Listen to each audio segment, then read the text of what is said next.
ऐसे जमीन देख के काम करे को हुई।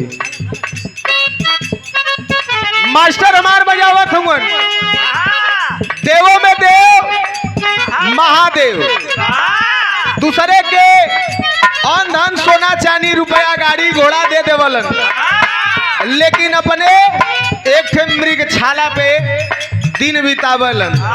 एक मड़ई मड़ई के बगल में एक गढ़ही सवारी के नाम पे वह बुढ़वा बैल। पार्वती जी कहथिन शंकर जी से का, अरे परसेला, अरे परसेला सवानावा त चुअले पलानी। अरे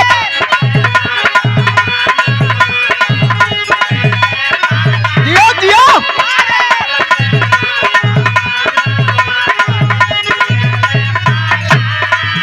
अरे तोहरा के बुझात नहीं थे काहे भोला दानी, तोहरा के बुझात नहीं थे।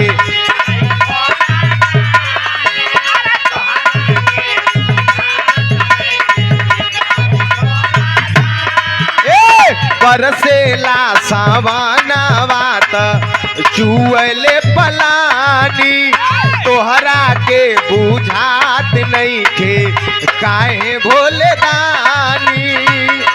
कि तोहरा संगवे संगवे, तोहरा संगवे संगव पत्थरे पर जुरात बानी जी, लेके गणेश के नैहर जात बानी जी। ए जी लेके गणेश के नैहर,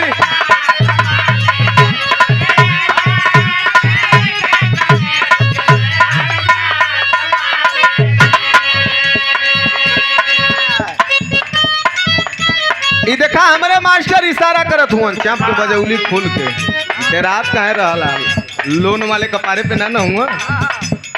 ये मास्टर हमारे इशारा करत हुआ, ये बरसात का मौसम रहा, पति बम्बई रहत रहल, यही बरसात में छुट्टी लेके चली आयल घरे। अब फिर यही भादों के बाद ओकर वापसी भी रहे। हाँ, दुल्हिया बड़ा बढ़िया बना चुना के एकदम बैठल है, खाना उना खियौलस, खूब सोरहो श्रृंगार कई के बैठल है। दुल्हवा कहत है नया बजावत फोन का, यह कहा है बरसता बदर,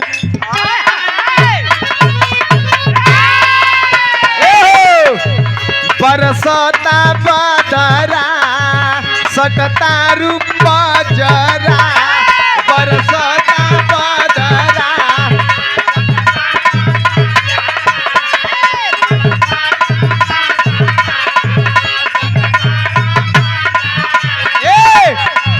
बरसता बदरा सटता रूप जरा, ऊपरा से देले बाड़ू काला काला कजरा, ऊपरा से देले बाड़ू।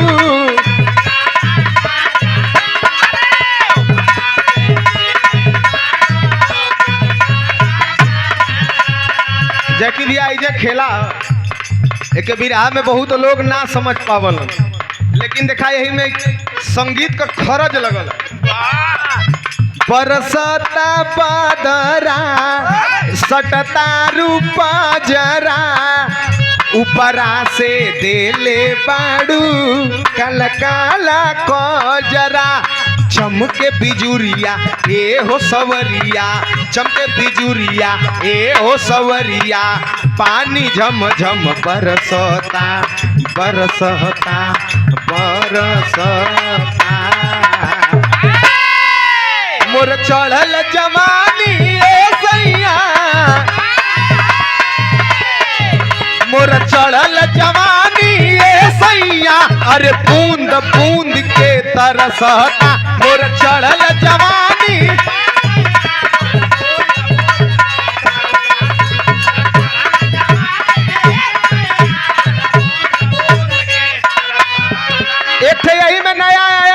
ट्रेंडिंग वाला वीडियो करत हो ना वाला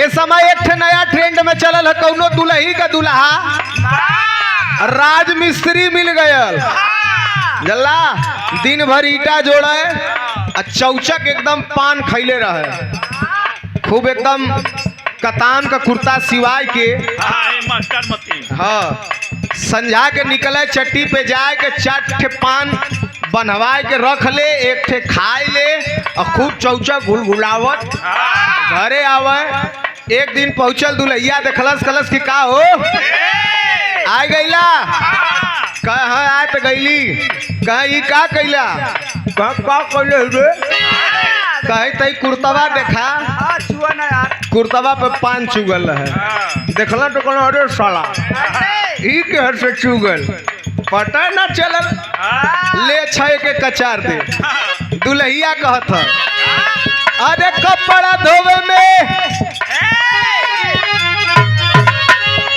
अरे कपड़ा धोवे में अरे भी निकल जाला भरता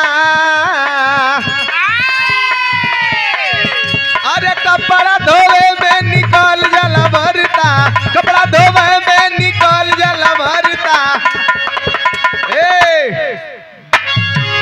कपड़ा धोवे में निकल जाला भरता बिगाड़ देला तू तब पान खा के कुर्ता बिगाड़ देला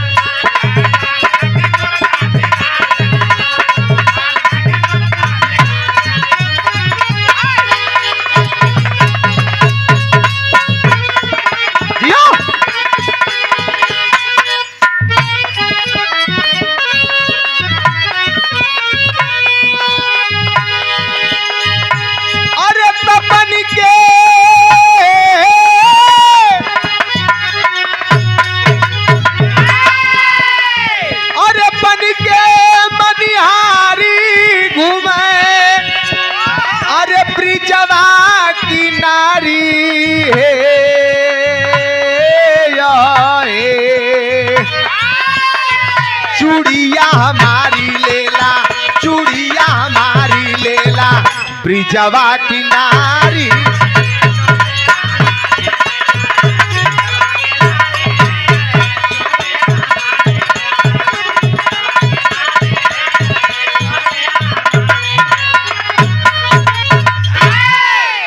एक बिरहा आप लोगन के बीच में प्रस्तुत हो श्री कृष्ण भगवान का लीला जेकर प्रत्यक्ष प्रमाण आज भी कलयुग में देखा के सुने के मिलेला।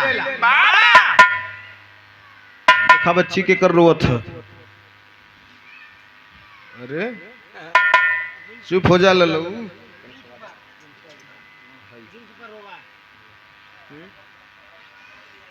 छुपा जा उनके का खेबल की मिठाई उठाई दे दा। आइए एक बिरहा आप लोगों के बीच में प्रस्तुत है भैया थोड़ा से एक हल्का सा माइक वाले भैया हल्का सा